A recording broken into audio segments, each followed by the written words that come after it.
Um, Thank you for the nice introduction. I'm informed by colleagues from here in Dakar that there will be a major intellectual event next year here in Dakar on Samir Amin's intellectual work. And that there we will have a full academic encounter with Samir Amin.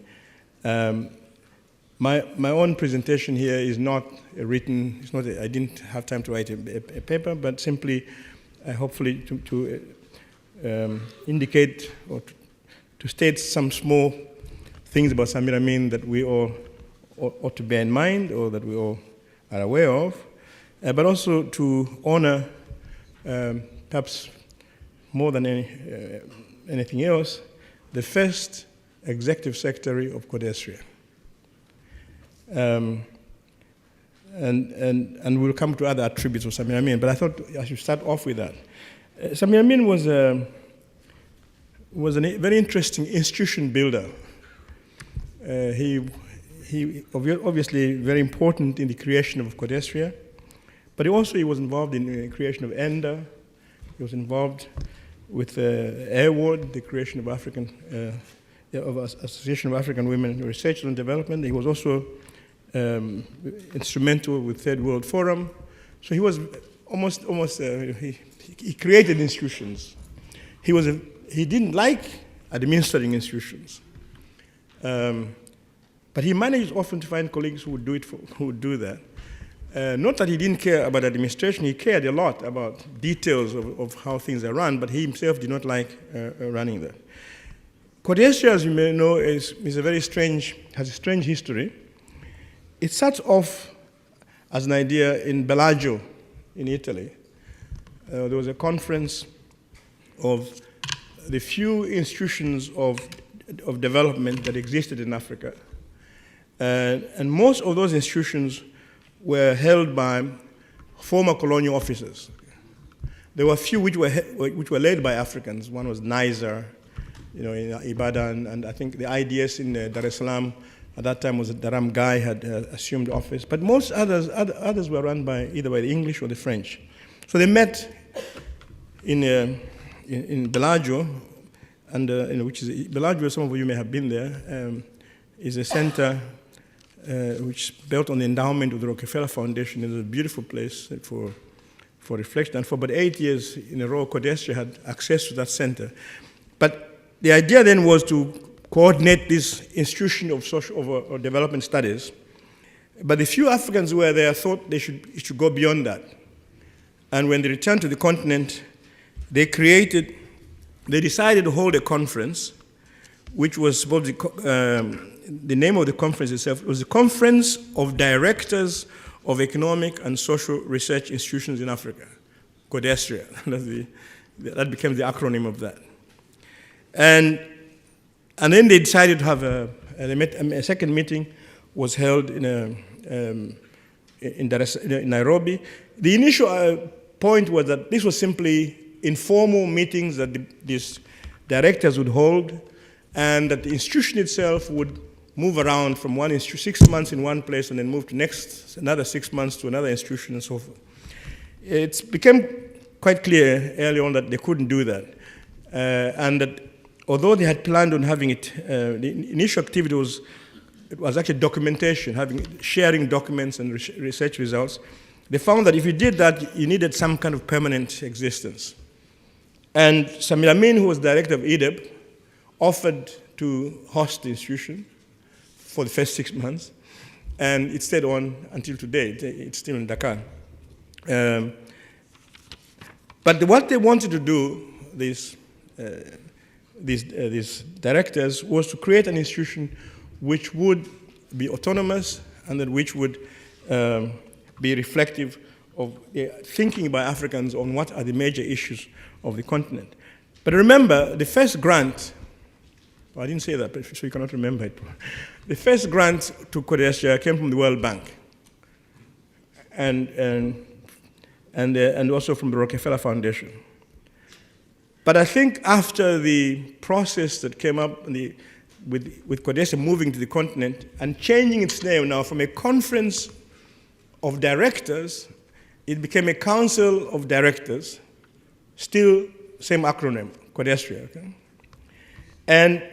And they brought Professor Onitiri from Nigeria to EDEP to be the person who would be practically organizing the first activities of CODESRIA. And they then had looked for funding, because the initial funding, I think, immediately found out that this institution was a little bit complicated, that it was not something you deal with, and they sort of pulled out of it. But I think the more important thing about Samir Amin is that when he had this institution at EDEP, now EDEP was a United Nations organization. And what Samir Amin had done, basically, was illegal, if you like. You don't host non-UN agencies at the UN institution without clear mandate from whoever is the boss of that particular thing. So that was a running battle between Samir Amin and the ECA in Addis, and then also in New York later on. And actually, it placed Samir Amin's career at risk, because he had done something which he shouldn't be doing. And that Samir Amin was aware of the risk, but I mean, he took the risk anyway. It so happens that Samir Amin's interests in CODESRIA, besides his Pan-African agenda, had also a kind of an intellectual guerrilla warfare here. Being in the UN, being at EDEP, you cannot write about individual member states. So you need another institutional arrangement which allows for studies on individual member states. And CODESRIA was perfect for that. So you had in EDEP perhaps discussing much larger Pan-African things, and CODESRIA allowing for country studies, if you like. And I also mean, it's interesting to find that these institutions in the South, like EDEP and the ECLAC in Latin America with Prebisch, had similar problems, that you could not discuss member states, which probably explains why they both use center and periphery, that you could not, since you could not discuss individual member states, you ended up having categories that were state neutral. And CODESRIA, in a sense, allowed for this much larger, much more open debate about Africa. And I think, as I said, I think that this is one of the functions that CODESRIA played, at least in Samir Amin's thinking about strategies of research in Africa and institutional arrangements to circumvent some of the barriers that one faced in the country. So that is the Samir Amin, if you like, very brief account of Samir Amin as an institution builder. As I said, he didn't like administrative problems very much, and I think if you want to understand the CODESRIA as institutional grounding, you will have to look at a different person. You'd have to look at Abdallah Boujra, who is not here with us, who actually created the institutional framework of what we call CODESRIA today, which includes Africa development, the national working groups, and so forth. And they were very close, Samir Amin and Boujra.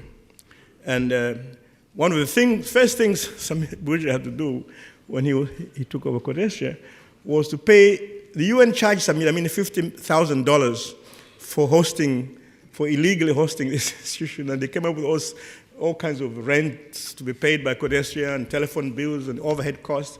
Fortunately, Boujra negotiated with the IGRC some funding to clear up that debt, so we paid back $50,000 to the UN. But Samir Amin helped CODESRIA then to find a new home, and he was very close to Senghor, and Senghor provided space for the Senegalese government provided space for CODESRIA and gave CODESRIA an unusual status. CODESRIA enjoys full Vienna Convention diplomatic rights. It's the only institution that I know of in Dakar, maybe since then, the only one which has full diplomatic immunity, which Senegalese government has respected all along. I mean, and one time we made a mistake, they almost punished us for that. But basically, they have respected the rules of the. But importantly, Amin did help us find this accommodation. I have, like everyone's talked about how generous Amin was. I have a personal story to tell, and nobody has shaped my life as profoundly as Amin did. Okay?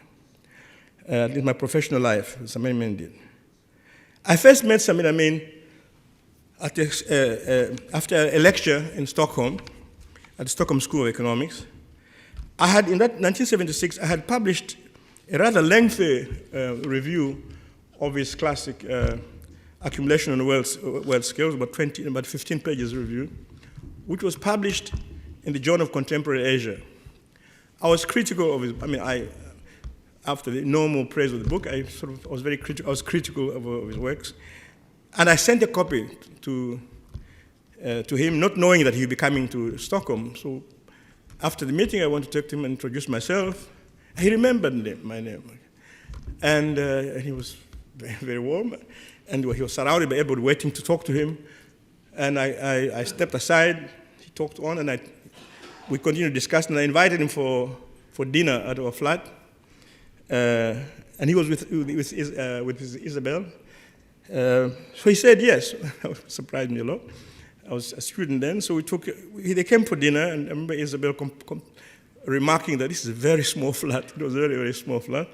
And Samir was very embarrassed and sort of chided her for saying that this is a big flat. It was a very small flat. But anyway, we had a long discussion over my review, and sort of where he thought I was wrong and where he thought I could have strengthened my argument. It was very, very, very, very helpful comment on my comment on his book. And then I asked him, I wrote a letter later on to say I had a grant, a travel grant to go anywhere in Africa I wanted, but I didn't know where to go. So I wrote him back, said, can I stay with you for Egypt for 3 months? He said, yeah, you can come.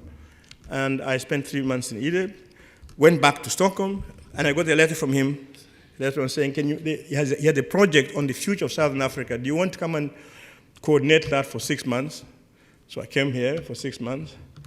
And as history would say, that 6 months ended up being 13 years in Dakar. And then after I left here, I went first to Denmark, and then while I was in Denmark, I get a phone call from him on a Friday saying, you should apply for a job at Honorist in Geneva. I said, but the deadline is today, and So no, I'll write a letter of recommendation for you, and I'll get another one, somebody else to do it for another one for you. So he arranged these 2 letters of recommendation. They were sent, and they arrived on time, and I was given the job. Years on, I read the letter he wrote, the letter of recommendation that he wrote on my behalf. It was remarkable. Anybody rejecting me would have been stupid. It was really, it was so well written and so generous in his comment. I had lots of, anybody who, Samir Amin was an interesting character because you have to really enjoy Samir Amin, you have to contradict him, You have to push him, not agree with him all the time because he gets bored, okay? You have to really confront him and he will fight back. He's not going to, but he will not forget that and he will respect that. If you simply agree with him, if you go to his office, for instance, and you simply agree with what he says, you see him suddenly fidgeting with his pencil and his pen, which was a signal, please get out of my office. And those of us who sort of got to know him, you walk away from then. Because that time, when Samir Amin begins looking for his paper like that, he means that, the talk is over, you can go on. But anyway, so he, as I said, and both those 2 position of coming here to Dakar and going to Geneva had lots of impact on my career. So I'm personally very grateful to Samir Amin. Now, Samir Amin, intellectually, if I may be really, really presumptuous to say something useful in, how many minutes do I have? That's the good thing of having a chair with only 2 eyes. That it's really presumptuous, and I think that we all understand that we cannot really discuss Samir Amin today in full 3 hours. It's too little. But I thought I should indicate my reading of Samir, which has been useful for my own academic work. I saw Samir and Amin work as sort of three, I can divide in three parts. Okay. One is Samir Amin, the global scholar, yeah, who towards the end of his life became the most prominent part of Samir Amin. And Samir Amin himself used to joke about him belonging to what he is called the Gang of Four, which included Samir Amin, Giovanni Arrighi, André Gunda-Frank, and Emmanuel Wallerstein. And they were sort of world,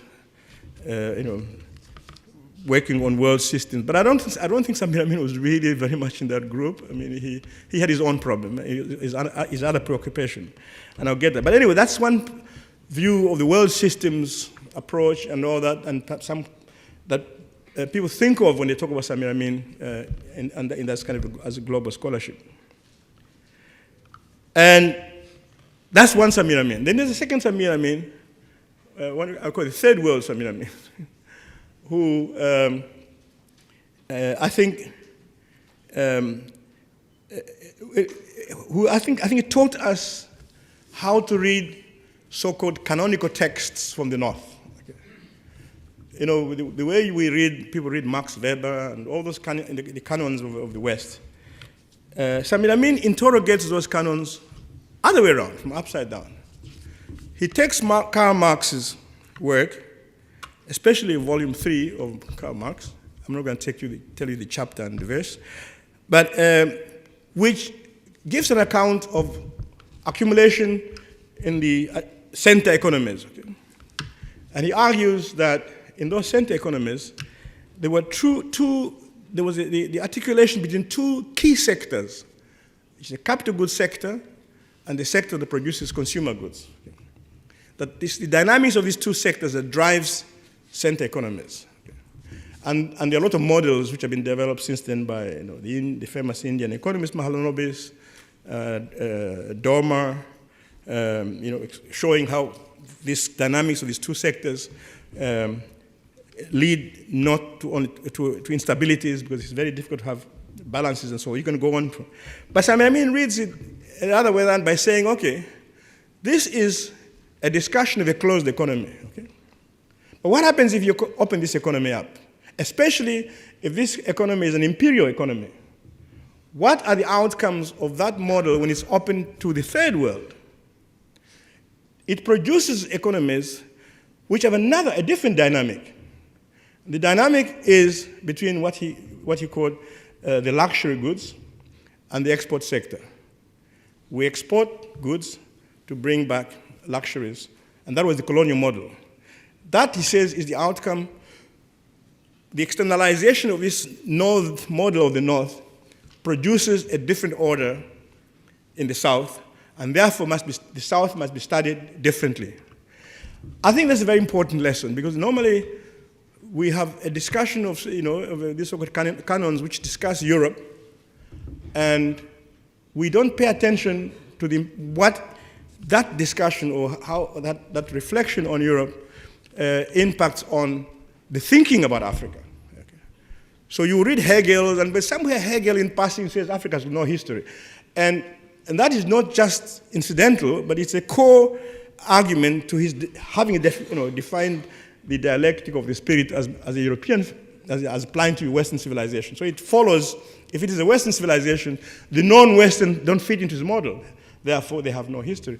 And I think Samir Amin's constant rereading of this text in light of what he thought would be the effects on the third world is very important.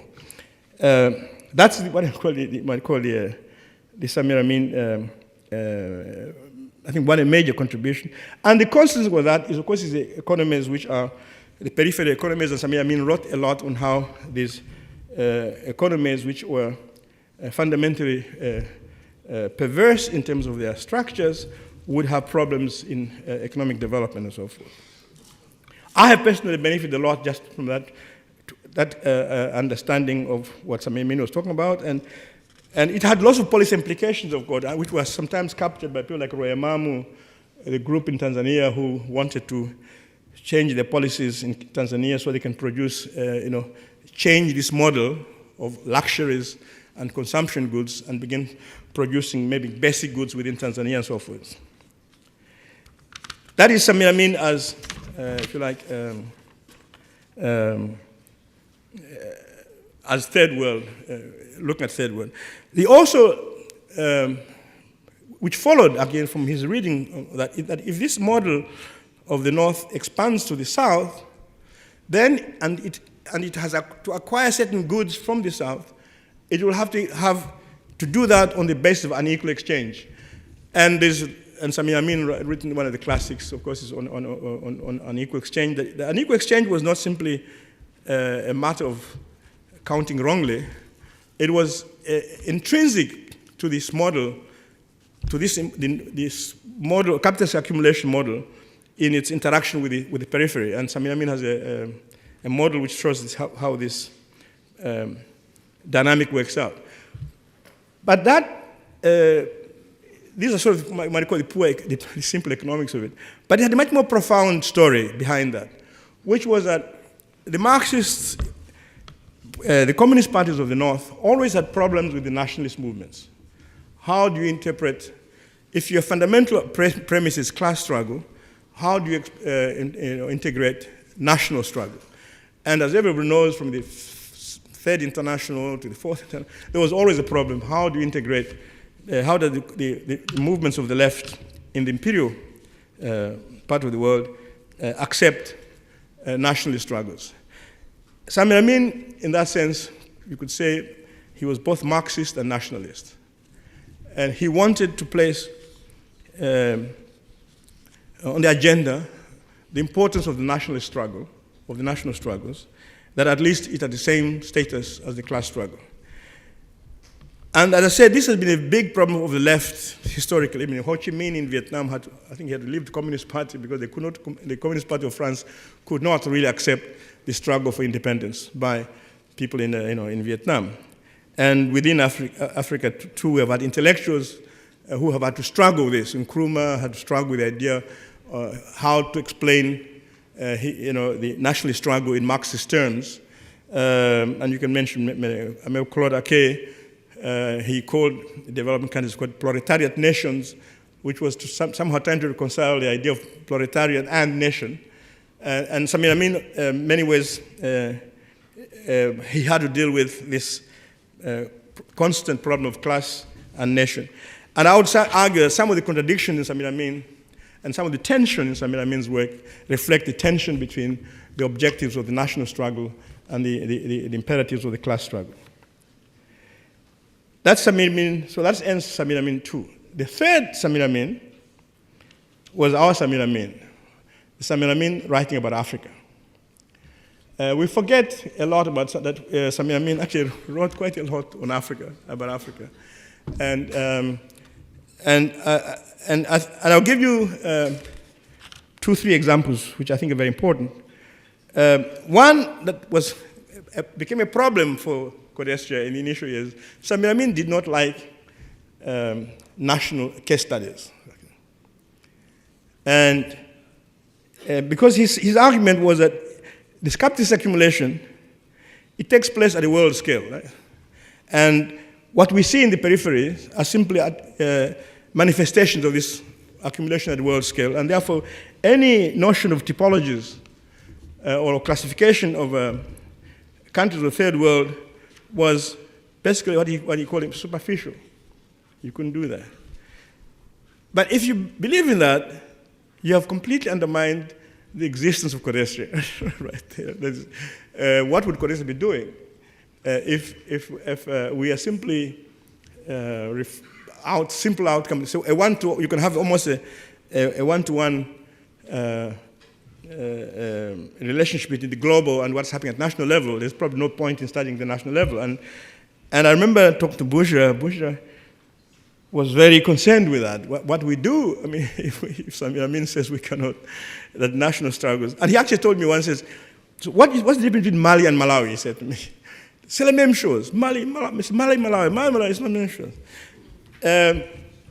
But Bourgeois persisted, and the idea of national working groups was was set up. And so that's an example of Samir Amin did not like national work. Another example of Samir Amin's view of national work group had to do with a project. He had a project on changes in agriculture in Africa. So he assigned me to do a paper on Malawi, and Gaku, a paper on Mali, and there was a colleague, Hamid, on Sudan. There was one more person in Ghana. I think it was Ninsin or something like that. And we were to look at what's happening to capitalist development in African agriculture. All the 4 papers concluded that something was happening in agriculture in Africa was, capitalism was expanding in African agriculture. And Samir Amin rejected our studies and said that it cannot happen. But anyway, no, he just said we must be wrong. And looking back, he was right, but for the wrong reasons. We were right in saying that there were attempts in the 70s to expand capitalist farming. You had in Ghana the rice program, you had the big schemes in Nigeria, or this feed the nation. In Malawi, there was a kind of an agrarian capitalist class emerging and so forth. So it was happening. But he was right in saying that actually the global system would undermine those efforts, and it did. Most of these schemes collapsed with liberalization. As soon as you liberalized, the rice farm, the capitalists producing rice in Ghana collapsed because the rice came in was cheaper.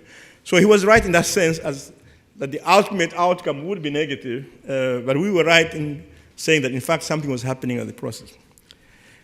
The strange thing about Samir Amin on this national question was that he wrote one of the best texts, one of the best case studies on nation development on Ivory Coast, which was the paradox that here's I suppose he concluded from that there was no point in writing more. I mean, I don't know, but he wrote a text, which recently I was reading, somebody was reading a book, an Ivorian, was reading a book on Ivory Coast, and very much addressing Samir Amin's question that he had on Ivory Coast, where he basically argued that this was the time when people were talking about the Ivorian miracle. So everyone was like excited, but Ivory Coast was growing, 10, 11% a year. And he was suggest that miracle wouldn't last because there was a limit to extensive accumulation. If you're just accumulating, producing more, using more and more land and more labor, you will run into a serious barrier. But Samir Amin, in that, what I'm saying, Samir Amin was very good actually when he did do a case study. And I would actually say for the people who want to do case studies, read Samir Amin's work on Ivory Coast. You'll learn a lot, at least methodologically, how to deal with what kind of questions to raise if you're looking at it.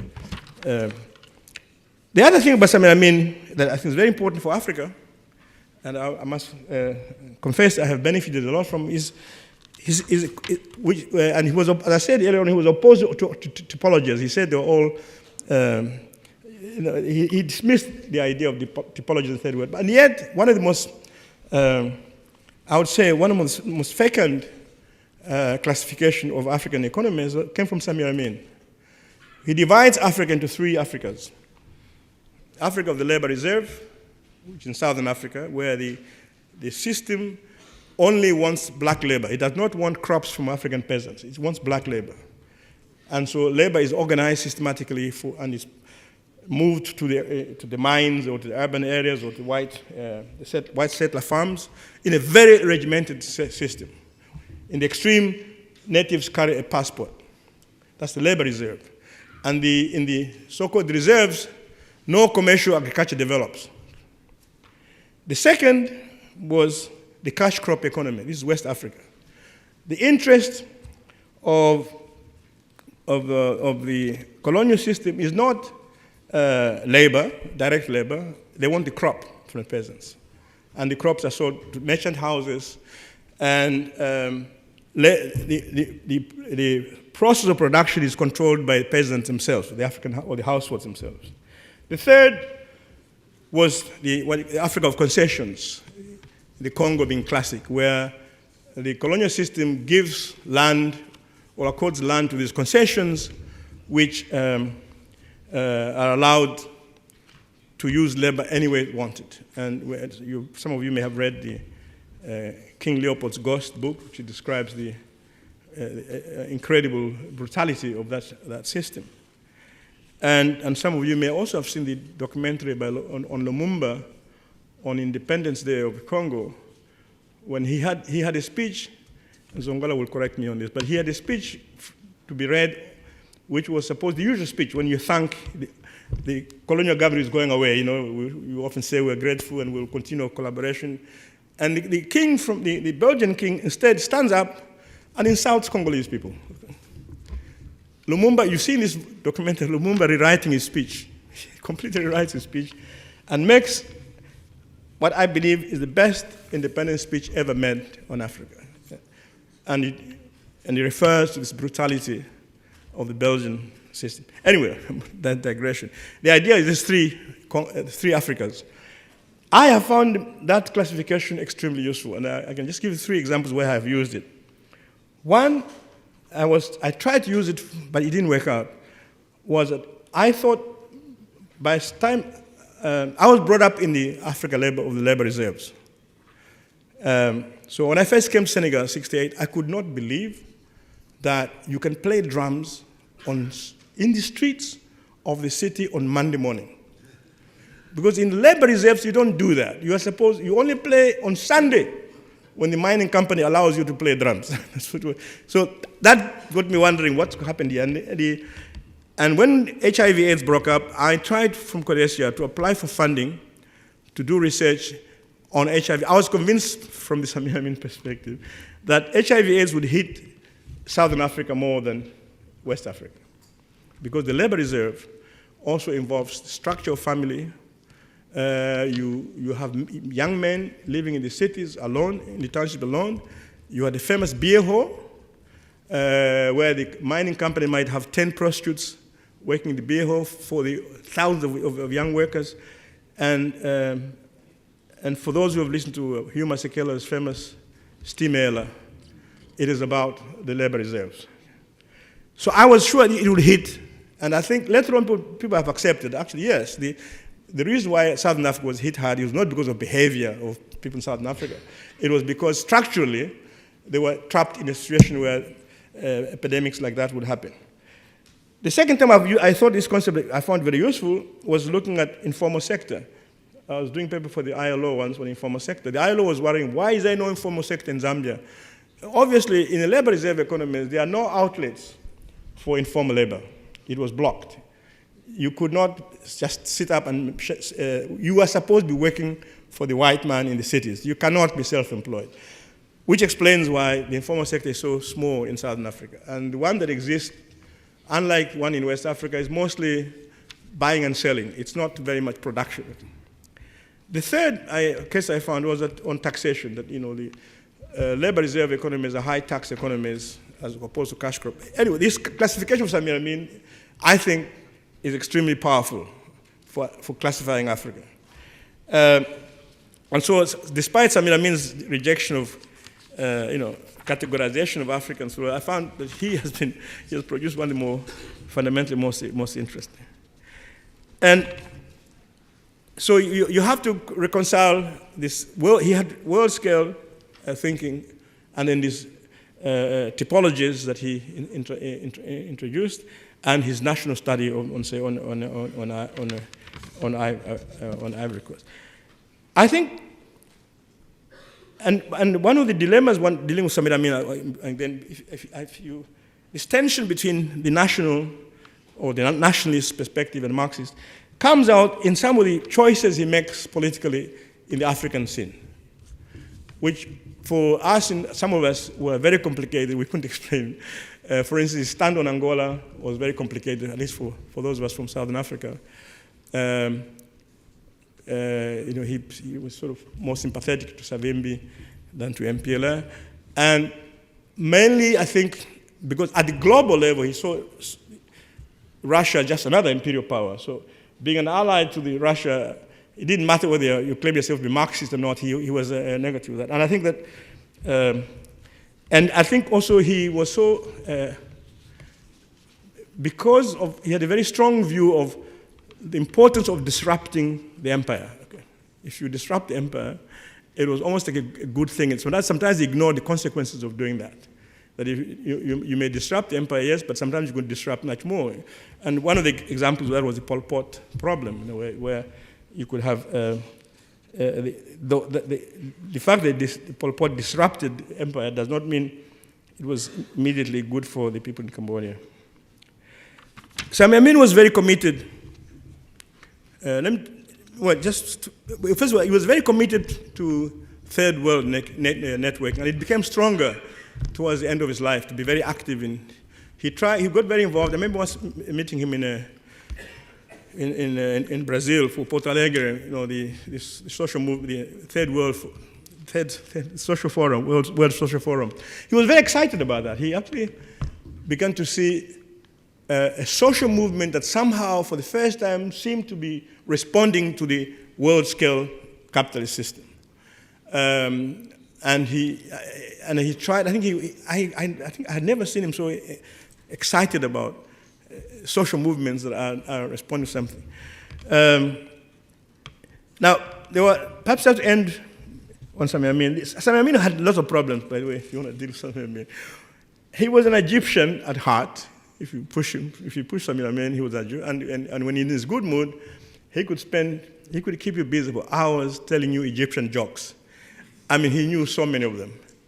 And you know, as you know, the Egyptian history, jokes against the state have been part of the Egyptians' form of resistance for years. You know, so they tell a lot of jokes about the state. He was also incredibly curious. He had incredible curiosity about things African, cultural things. I was once with him in Abidjan when he says to me, "Look, I'm going to Yamoussoukro tomorrow. Do you want to come?" I said, "Yeah, okay. I've never been there." So we drove to Yamoussoukro. I was not sure what he wanted to see there. You know, does he want to see the new capital? You know, the new. What? So we got there. It turned out he wanted to see the cathedral. You know, this immense cathedral. That also surprised me. Why would he want to see the cathedral? When we got there, he was looking for one picture. There was there are these, what do you call these murals, what do you call these big glasses, and they're paintings of angels and you know, and they're all white. But there's one when there's a black man, a happy black man carrying the cross. Okay. And that was Houphouët-Boigny, the president. So, and that's what Samir wanted to see. He wanted to make sure if that was true. Was it true that, in fact, in this cathedral, there's a man carrying a cross with a happy smile, and that was the only African in those murals. That was one thing. The other thing that Samir Amin loved very much was African cuisine, you know. On our way from Abidjan, we stopped in all these little strange places where he wanted to eat Ivorian meats from the forest, and he knew a lot about them. I mean, he like everywhere he went, he wanted to test a little bit of what Samir saw there. So he was a nightmare of every chairperson at any meeting, because it's very difficult. It was difficult to stop Samir Amin talking, because he starts off a speech and you know there's a logic to it, okay? And that if you stop it, at some point, you're stopping the whole logic. So you sort of wait for him to come to the conclusion. And his speeches, you could actually transcribe them and type them tomorrow morning. It's a full lecture. Okay? That's ordered, which created problems for chairpersons, because one, you cannot stop him, but secondly, he didn't sometimes care what was the topic of the discussion, because you'd have a thought of the month that it bothers him, and you came to a conference, and you can actually switch a conference entire agenda by actually almost convincing you that what you're talking about is rubbish, it's not important, but the main issue is this, and he will give a very good, logical, structured thing. So I was just wondering, what would you have said about this meeting if he was here? What was Amin? Mind you, this is the first time Samir Amin is not with us for the General Assembly. Samir Amin never missed a CODESRIA General Assembly. And normally he would come a little bit late, shuffling in, and at some point he'd make an intervention. I was just wondering, what would he say about our discussions here? I wrote some notes down, and I realized, no, if I say it, it will offend people, so I'm not going to say it. he would have said lots of things about it. But finally, I think that Samir Amin was, for those who worked close to him, as I said, the best way to deal with Samir Amin was sometimes to contradict him just to hear his views, what he will say, because he always had a very interesting interpretation of things. But I also think, contrary to what people thought, Samir Amin liked a good fight intellectually. He was he didn't like idle talk. I mean, that was another. You cannot sit down and talk to Samir Amin about Manchester United or something that he would walk away. But I think he was a very open to discussion, and he was infinitely polite. Samir, and I have seen Samir Amin insulted in a meeting. One of the meetings actually organized by CODESRIA on the future of Africa, and he took it. I was worked up, but he took it very lightly, and he listened, and and he would say, normally he would say, "That is your opinion." We cannot say that's your views. He was extremely polite, but he had problem concealing his impatience with mediocrity and idle talk. And finally, the worst thing you could be from Samir Amin, by the way, is not to be a good Marxist or not. The worst thing you would be if he thought you are an agent of imperialism. That was the worst sin you could commit. You could be a bad Marxist, you could be what, that didn't mind. But if you have if you are not a nationalist in the sense of, or you're defending Africa's interest, you would upset him enormously. So we will miss Samir, but I think he will, and I hope that we can now that Samir Amin is not with us, we can read him critically. I said, Samir Amin, you have to read him critically. He's a mind at work, and there are many times as I said, like any great text, there are many problems with it.